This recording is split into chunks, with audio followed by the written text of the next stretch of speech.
Bonjour et bienvenue à cette vidéo sur les cercles restauratifs. Pour cette vidéo, j'ai choisi d'interviewer Marie Texier. Marie, bonjour. Bonjour. Alors Marie, ma question rituelle quand je démarre une interview, c'est qu'est-ce que c'est que les cercles restauratifs? Comment tu définirais ça peut-être déjà en 2-3 phrases avant de rentrer dans le détail? Il y a un ami qui s'appelle Julien qui pratique aussi les cercles restauratifs qui m'a donné cette définition. Cercle restauratif, c'est le cercle, s'asseoir autour du conflit, et restauratif, c'est pour restaurer le lien relationnel. Voilà. Donc, il y a vraiment l'idée de s'asseoir ensemble pour prendre soin du conflit. Et c'est pas seulement prendre soin, mais aussi aller vers le conflit. C'est une belle idée de prendre soin du conflit. C'est pas forcément comme ça que le conflit est vu habituellement.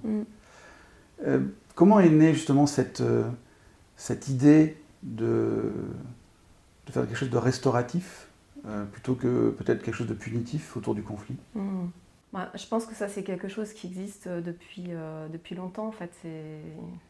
Je pense qu'il y a beaucoup de communautés qui ont cet élan-là à restaurer les liens depuis longtemps. En fait. Je pense que ce n'est pas une notion qui est nouvelle. La notion de cercle restauratif, elle est surtout portée par Dominique Barter, qui, dans les années 90, on se retrouvait au Brésil.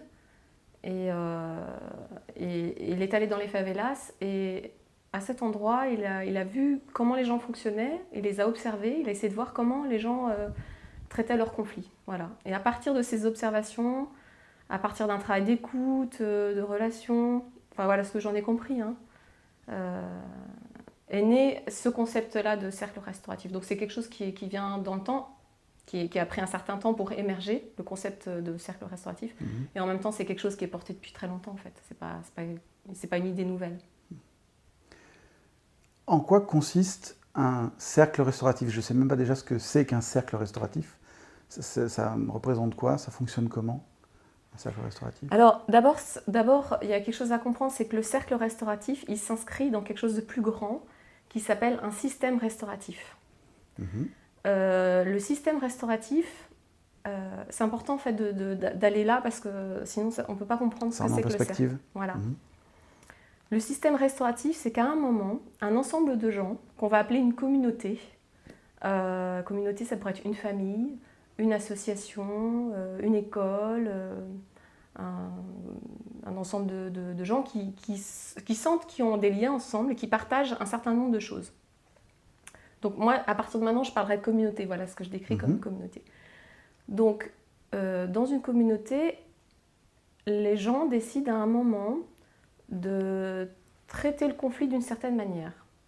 C'est-à-dire que si le conflit, la gestion du conflit, elle n'est pas pensée, Dominique Barter dit voilà ce qui se passe. Si on ne pense pas en amont à comment on va gérer nos conflits, ce qui se passe, c'est qu'on va utiliser le système dans lequel on est et le système qu'on a hérité, c'est-à-dire la justice, notre justice, quoi, qui fonctionne sur... là, je vais être assez schématique. La punition, la voilà, privation. c'est-à-dire que voilà, il y a un coupable, il y a une victime, il va falloir sanctionner, il y aura sans doute une punition.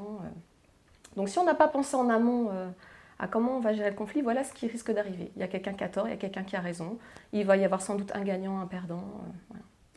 Quand tu dis penser en amont, est-ce que ça veut dire qu'une communauté qui a envie de travailler sur ce principe-là, il est demandé de penser en amont à comment nous allons faire lorsque le conflit est arrivé? Voilà, c'est un peu ça.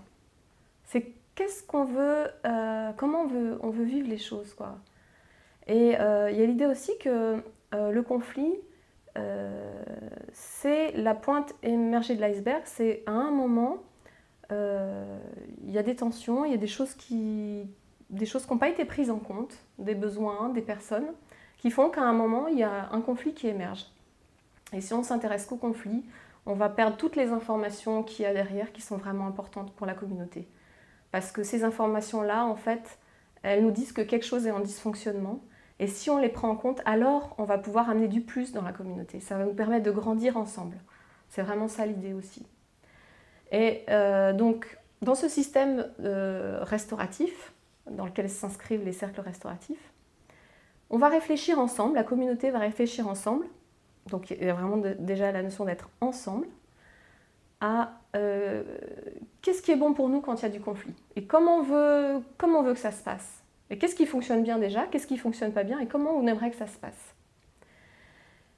Donc à partir de là, c'est comme une démarche volontaire, c'est une démarche participative et de co-création quelque part. Voilà. C'est comme ça que je le comprends en tout cas cette notion-là. Et dans ce système-là, on peut voir émerger les cercles restauratifs. C'est-à-dire à un moment, quand il y a du conflit, la communauté peut dire nous, on a mis en place un outil qui fonctionne bien, ce sont les cercles restauratifs. Voilà. Ça, c'est pour parler de dans quoi ça s'inscrit. Donc, ça veut dire que c'est quelque chose qui est choisi par une communauté, que la communauté, elle y a pensé en amont et que c'est une démarche volontaire. Il y a vraiment la notion d'engagement aussi. Donc, ce que j'entends, c'est qu'il y a comme 2 étapes. Une étape préparatoire de réflexion sur comment on gère un conflit quand il arrive dans la communauté. Oui. Et ensuite, il y a l'acte lui-même de régler le conflit, oui. que tu appelles le cercle restauratif, voilà, c'est ça ? C'est ça. C'est ça. Est-ce que ça veut dire, par exemple, que si nous étions de la même communauté et que nous avons un conflit tous les deux, le conflit ne se réglerait pas qu'entre nous, mais avec l'aide d'autres personnes, voire de la communauté entière ? Oui, exactement. Ouais. C'est-à-dire que comme ça a été pensé en amont, on n'est pas que tous les deux finalement. On est porté par la communauté. C'est vraiment ça. Et ça fait qu'on n'est pas tout seul, quoi. Ouais, on n'est pas tout seul. Parce qu'on a conscience que le conflit, il est au cœur de la communauté. Et comme ce qui affecte ce qui affecte quelqu'un dans la communauté affecte tout le monde dans la communauté, à un moment, à des degrés peut-être différents, mais c'est vraiment la notion aussi que quand on touche à un membre de la communauté, quand quelqu'un est touché, ça a des répercussions partout. Donc ce cercle, à la fois, il apporte du soutien aux 2 personnes qui sont en conflit, oui. et en même temps, il permet de voir le conflit comme un symptôme de quelque chose de plus vaste, oui. de plus profond, oui. qui peut affecter le reste de la communauté, oui. et ça va être raisonné de cette manière-là. Tout à fait, ouais, c'est vraiment ça l'idée. Ouais. D'accord. C'est vraiment une vision systémique, quoi. On touche à un endroit de la toile, et ben ça fait vibrer ailleurs, quoi. Et tout le monde est concerné. Imaginons justement qu'on ait ce conflit-là et que nous soyons dans une communauté. Comment ça se passerait concrètement? Ce seraient quoi les actes qui seraient posés pour aider à cette résolution ou réharmonisation de la relation ou de la communauté? Ça fonctionnerait comment? Alors si notre communauté, dont on ferait partie tous les deux, elle a choisi les cercles restauratifs, voilà comment ça pourrait se passer. Si toi, c'est toi qui es porteur de la demande, tu irais voir une personne qui est mandatée par la communauté, qu'on appelle un facilitateur, c'est quelqu'un qui est formé pour faciliter un cercle restauratif, qui est en plus soutenu par la communauté et qui fait aussi partie de la communauté. C'est pas quelqu'un qui est étranger à la communauté, il en fait aussi partie. Donc tu irais le voir en lui disant voilà, je suis en conflit avec Marie, j'aimerais bien, je te sollicite pour un cercle. Donc il y a déjà l'émergence d'une demande, allez voir le facilitateur. Et dans un premier temps, il y a ce qu'on appelle l'avant-cercle. L'avant-cercle, c'est un temps où toi, qui en demande, tu vas recevoir de l'empathie par le facilitateur. Là, je schématise, je fais assez gros, mais puis je dis aussi la compréhension que j'en ai du processus. Pour être plus en paix avec le conflit que je vis et peut-être pouvoir être plus ouvert ensuite à des échanges, l'empathie. Oui, alors il y a ça. Alors il y a cette phase empathie déjà pour pouvoir que tu puisses déjà vider ton sac et arriver déjà éclaircir, parce que peut-être à l'issue de cet avant-cercle, tu diras moi finalement avec ce qui se passe, avec l'empathie que j'ai reçue là maintenant, c'est ok, je me sens tranquille par rapport à ce qui se passe. Donc il y a ce temps d'empathie et aussi on va rechercher à décrire un acte. Décrire un acte, c'est un petit peu la porte d'entrée du cercle restauratif. Par exemple, je ne sais pas si le conflit entre nous c'était que je viens d'abîmer ta voiture avec mon vélo, je suis passée, j'ai fait une griffe avec mon vélo. Le facilitateur, il serait invité à définir c'est quoi l'acte qui a été posé, qui a été fait. Et on parlera de donneur d'acte et receveur d'acte. Voilà. Moi, je serais le donneur d'acte si je viens de griffer ta voiture, et toi, tu serais le receveur de l'acte. Et on va essayer ce temps-là, ça va être aussi de définir le plus objectivement possible qu'est-ce qui s'est passé. de façon à ce qu'on soit OK, tout le monde serait OK pour dire voilà, c'est ça, ça s'est passé, ouais, ça c'est clair. C'est comme si on faisait un focus sur un acte, mais c'est pas ça qui est important, enfin c'est pas là qui est important, c'est que ça va être une porte d'entrée pour le cercle après. C'est par là qu'on va tous rentrer. D'accord. Donc il y a ce temps d'avant-cercle où on va décrire l'acte, tu vas recevoir de l'empathie et ensuite le facilitateur va te décrire quel est le processus. Et le processus c'est le suivant, une fois que tu as reçu de l'empathie, c'est que tu as envie, quelles sont les personnes que tu aimerais voir quelles personnes tu aimerais voir dans le cercle pour gérer ce conflit-là. Donc toi tu vas dire les personnes que tu veux voir. J'imagine que tu voudras que je sois là. Peut-être que tu voudrais qu'il y ait d'autres personnes aussi, parce que peut-être que ça a à voir aussi avec du voisinage ou des choses comme ça. Peut-être qu'il y a des gens qui sont aussi concernés à un degré moindre, mais que tu aimerais voir dans le cercle, parce que tu penses qu'ils pourront être aidants pour résoudre le conflit. Est-ce qu'il n'y a que le receveur de l'acte qui propose des gens présents dans le cercle, ou le donneur de l'acte peut aussi demander ? Oui, parce que donc il y a ce premier temps-là. Ensuite, le facilitateur va contacter toutes les personnes que tu as demandé à ce qu'elles soient présentes, et toutes ces personnes auront le même temps que tu as reçu, un temps d'empathie. Alors il n'y aura pas d'écrire l'acte puisque ça aura été fait, mais chaque personne aura reçu un temps d'empathie et pourra dire si elle souhaite voir telle ou telle personne, quelle personne elle souhaite voir dans le cercle en plus. Voilà. Donc il y a une notion d'équivalence aussi, on va arriver dans le cercle. Et ça, c'est important aussi parce qu'on n'arrive pas dans le cercle comme ça. Chacun arrive. D'abord, on a choisi ce processus-là. C'est un processus qu'on a choisi. Et on arrive aussi dans le cercle en ayant reçu chacun de l'empathie. Parce que c'est important que le facilitateur il soit en empathie avec chacun. Voilà. Il n'y a pas de neutralité. Il y a vraiment une connexion, que le facilitateur soit en connexion avec chacun. Voilà. Une pluripartialité. J'entends une bienveillance avec chaque personne. Oui, avec chacun. Ils sentent vraiment qu'il y a une connexion avec chacun, une bienveillance en empathie avec chacun. Une fois que tous ces gens-là sont physiquement dans le cercle, la suite du processus, passer par quelle étape ? Oui, alors, donc on se retrouve dans le cercle. Donc on a défini une date, on se retrouve dans le cercle. Et puis à ce moment-là, le facilitateur va s'adresser à toi, puisque tu es la personne qui a demandé un cercle. Il va te poser la question suivante. Qu'est-ce que tu aimerais faire savoir et à qui de ce qui s'est passé et des conséquences que ça a eu pour toi ? Voilà. Qu'est-ce que tu aimerais faire savoir et à qui ? Voilà, tu vas t'adresser à quelqu'un, peut-être ça va être moi directement, la première personne. Tu vas commencer à parler, à dire voilà, peut-être ça serait... moi, je veux que tu saches que quand tu as griffé ma voiture et que tu es parti sans laisser de mots, voilà ce que ça m'a fait. Une fois que tu as fini de parler, le facilitateur va se tourner vers moi et va me demander qu'est-ce que tu lui as entendu dire. Et moi, je vais dire ce que j'ai entendu. Pour s'assurer qu'il n'y a pas une distorsion dans le message que j'ai reçu et pour éventuellement nettoyer les interprétations que je pourrais faire de ce que j'ai entendu, quelque chose comme ça. Oui, parce que là, vraiment l'intention, c'est la compréhension. On va chercher la compréhension. Donc moi, je vais reformuler. Peut-être que tu diras « Ah, c'est pas tout à fait ça. Ce que j'ai voulu dire, c'est que quand tu as fait ça, il s'est passé ça pour moi. » Et si tu continues à parler comme ça, le facilitateur, à un moment, se retournera vers moi et demandera « Qu'est-ce que tu lui as entendu dire ?» Et on va faire ça, une forme un peu de ping-pong, jusqu'à temps que tu dises « Oui, c'est ça. » Ok. Une fois que tu as dit ça, peut-être tu vas dire à quelqu'un d'autre du cercle, voilà, j'aimerais dire, peut-être au voisin qui était là et puis qui n'a rien dit, j'aimerais lui dire que ça m'a pas plu, ça. On va reproduire le processus sur les autres personnes plus ou moins concernées par... Tout à fait, on va faire ça. Et toutes les personnes du cercle auront ce temps-là. C'est-à-dire que moi aussi, je vais pouvoir dire, moi j'aimerais te dire que quand tu gardes ta voiture... C'est marrant, je pense à des choses en même temps. Quand tu gardes avec mon voisin, quand tu gardes ta voiture... Tout va bien. Tout va bien, ok.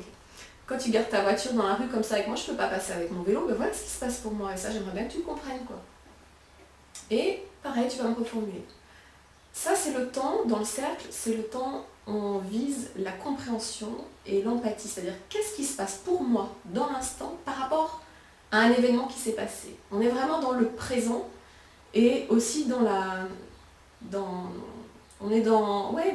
ressenti, partager nos ressentis, essayer de se comprendre. Donc, après cette phase de compréhension mutuelle de chaque personne du cercle, quelle est la suite du processus ?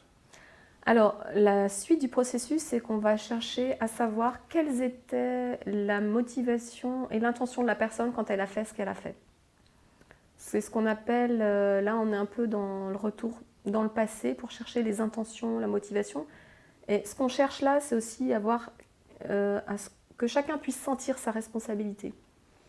Par exemple, la question, ça va être qu'est-ce que tu aimerais faire savoir et à qui de ce qui se passait pour toi au moment où tu as fait l'acte, par exemple. Je crois que la question, c'est ça. Je ne suis pas très sûre. Qu'est-ce qui est présent pour moi ou quelle était mon intention en garant ma voiture là, en passant si près avec mon vélo voilà. Mais en fait, il y a des questions assez précises quand même. Le processus, il y a des questions assez précises qui justement permettent d'être dans le moins d'interprétation possible. C'est vraiment les questions sont, sont les plus précises possibles pour qu'elles soient les mêmes aussi pour chacun. Voilà.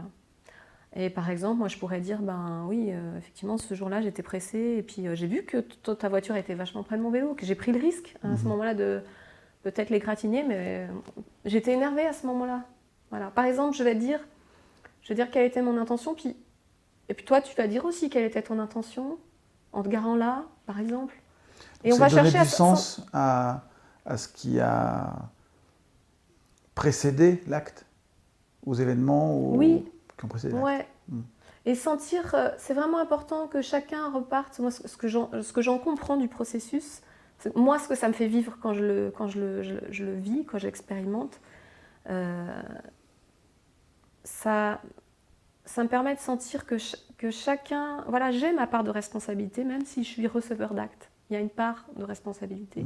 Et c'est pas tout posé sur un coupable qui récupère tout, de toute la communauté, c'est le méchant, c'est le bouc émissaire. Non, c'est chacun récupère ses billes, quoi. Chacun récupère sa part. Et pour moi, ça amène aussi plus de conscience de ma part, de ma participation, de ma responsabilité, quoi. Et je trouve, pour moi, ça amène aussi chacun à grandir, quoi. Ça amène chacun à grandir. Donc ça, c'est la phase on va dire, d'auto-responsabilisation. Vraiment sentir ma part de responsabilité. Que chacun sente sa part. Donc compréhension, prise en charge de sa part de responsabilité dans ce qui s'est passé. Oui. Et la suite du... La suite du processus, c'est maintenant qu'est-ce qu'on fait ? Qu'est-ce qu'on fait dans l'avenir ? Qu'est-ce qu'on aimerait voir arriver dans l'avenir ? Qu'est-ce qu'on aimerait voir venir ? Donc les questions, ça va être, voilà, qu'est-ce que j'aimerais... maintenant, est-ce que j'ai une demande à faire à quelqu'un ? Est-ce qu'il y a quelque chose que j'aimerais voir faire ou entendre dire par quelqu'un pour aller vers l'avant ? Donc ça, c'est la part qui est tournée vers l'avenir et vers l'action. C'est-à-dire que c'est à la fois quelque chose autour de peut-être réparer ce qui s'est passé là, mais aussi qu'est-ce qu'on peut faire pour qu'à l'avenir, ça évite de se reproduire, quelque chose comme ça ? Oui. C'est ces deux aspects-là. Oui, il y a ça. Peut-être on va trouver ensemble une forme de réparation. Peut-être tu vas me dire, moi j'aimerais que tu contribues à réparer ou cette égratignure. Peut-être il n'y aura rien parce que le simple fait de sentir aussi qu'on s'est compris, qu'on a senti nos responsabilités respectives, peut-être que ça va être OK. Mais peut-être que ça peut être dans l'avenir, c'est de se dire qu'est-ce qu'on va mettre en place ? Peut-être qu'on se rend compte qu'en fait, il n'y a pas assez de place de parking.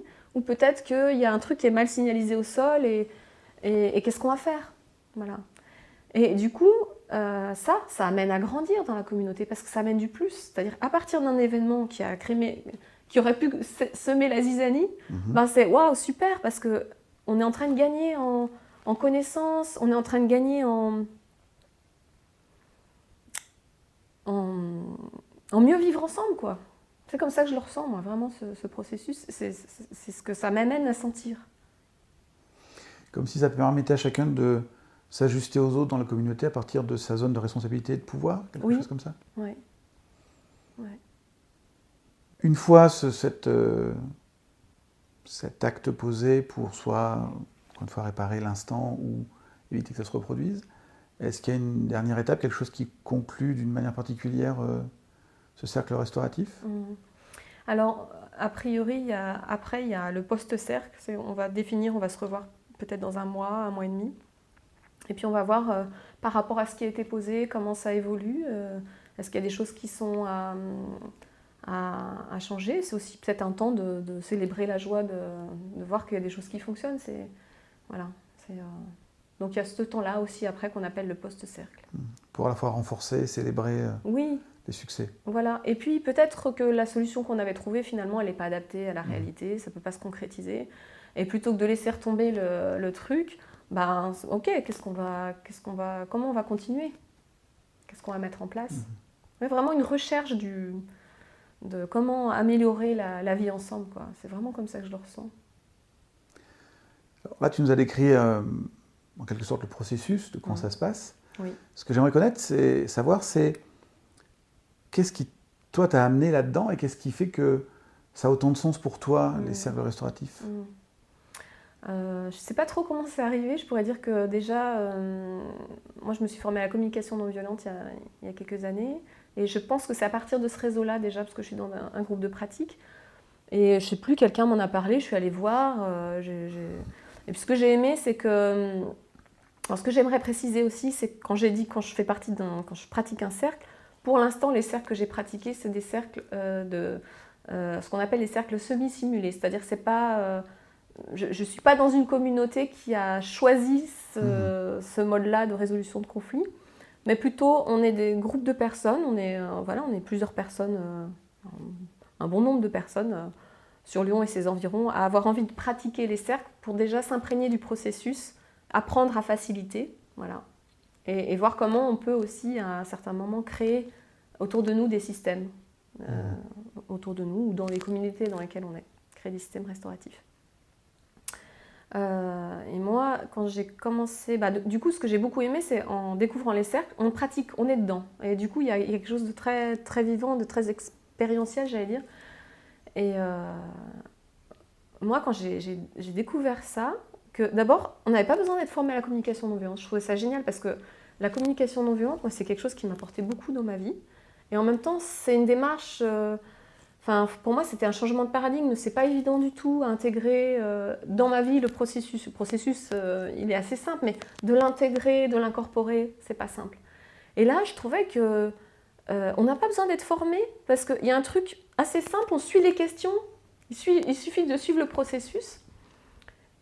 Alors ça m'a beaucoup plu, la simplicité. Et puis l'autre truc qui m'a plu aussi, c'est la spontanéité. C'est-à-dire qu'on ne cherche pas à éviter le conflit. On va y aller. Dominique Barter dit ce qui rend le conflit dangereux, c'est de s'en éloigner. Et là, on va chercher.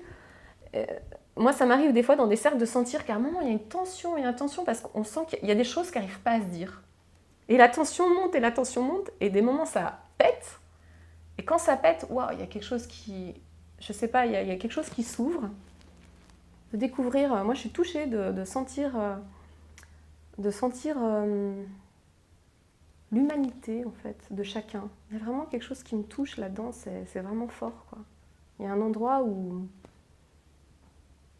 tout d'un coup, les masques tombent, quoi. Il y a vraiment quelque chose qui... Et on se découvre, et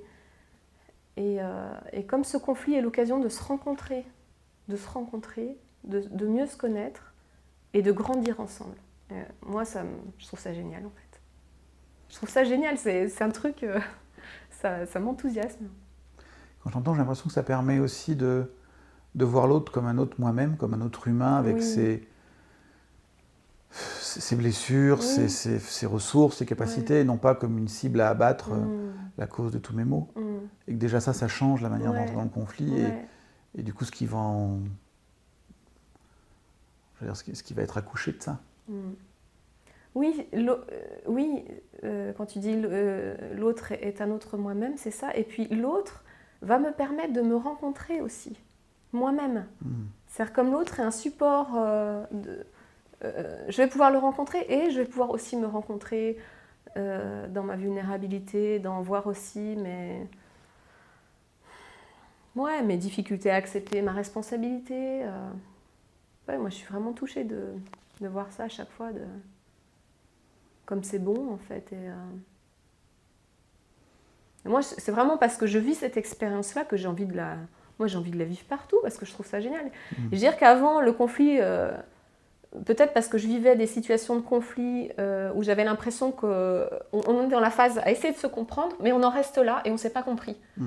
Et ça, c'est super frustrant. Tu vis un truc hyper fort émotionnellement et tu n'es pas compris par l'autre, tu t'es même pas compris toi, et donc chacun repart en se disant, bah oui, personne n'a envie de vivre un truc comme ça. Si ça, c'est le conflit, personne n'a envie d'y aller. Mais si le conflit, c'est, ouais, il y a un truc entre nous, ouais, c'est tendu, et puis, paf, tout d'un coup, ah, mais c'est ça que tu es, et c'est ça que je suis, waouh.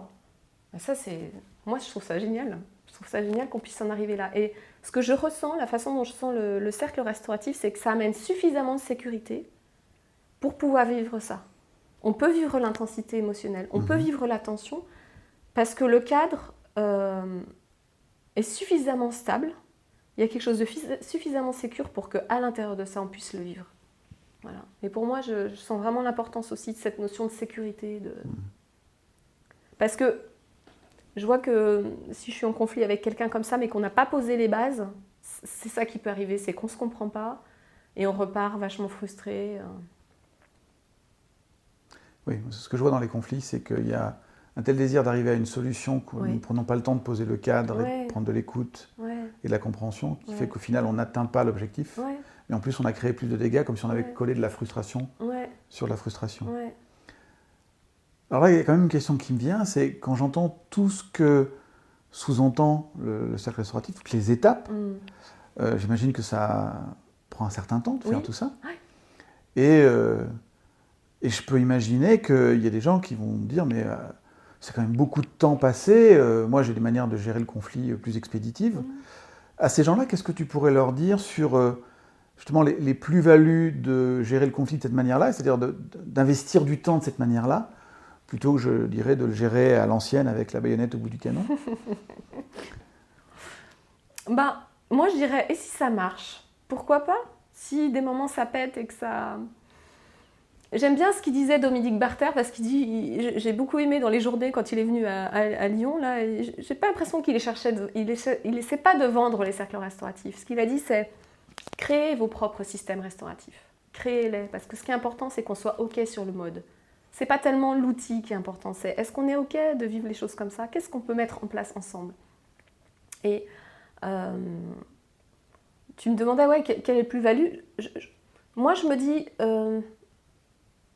peut-être qu'il y a d'autres façons de gérer le conflit qui fonctionnent très bien, en fait, et gardons-les, ces façons-là. Je pense à un conflit que j'ai eu avec mon voisin, je me dis, s'il voit la vidéo, il repensera, où ça a pété, vraiment, ça a pété, c'était hyper fort, et je me suis dit, on n'avait rien mis en place. Je sentais vraiment, je me suis dit, mais comment on va arriver? Ça a été vraiment très fort, mais je pense que l'expérience que j'ai eue des cercles restauratifs, je me suis dit, ok, profitons que, voilà, il y a quelque chose qui est en train d'émerger. Je crois que ça m'a donné suffisamment de confiance pour me dire peut-être ça va être un peu long et on va trouver des solutions. Et ce que je vois, c'est que ça a fonctionné. Ça a fonctionné. Peut-être qu'il y a encore des choses qui traînent un peu, qui auraient besoin d'être... je ne dis pas que c'est parfait, mais mine de rien, je pense que pour moi, le risque, c'est de ne pas aller dans le conflit, je pense. Plus ça. J'allais dire que si ça pète, peut-être que... Donc, ce que j'entends, c'est que les cercles restauratifs ne sont pas dogmatiques, c'est si nous avons des manières de gérer le conflit qui nous conviennent, nous pouvons les garder, et quand nous nous rendons compte que nos manières de gérer ou notre manière d'éviter de le gérer n'est pas satisfaisante, nous pouvons aller un peu plus loin en utilisant cette pratique un peu plus avancée de la gestion des conflits, qui elle-même est, ce que j'entends, à la fois dans un processus proposé, mais vivante, adaptable. C'est ça, l'environnement. Parce que c'est tout ce que tu disais au début de tout ce temps qu'on va passer à réfléchir en amont à comment on gère.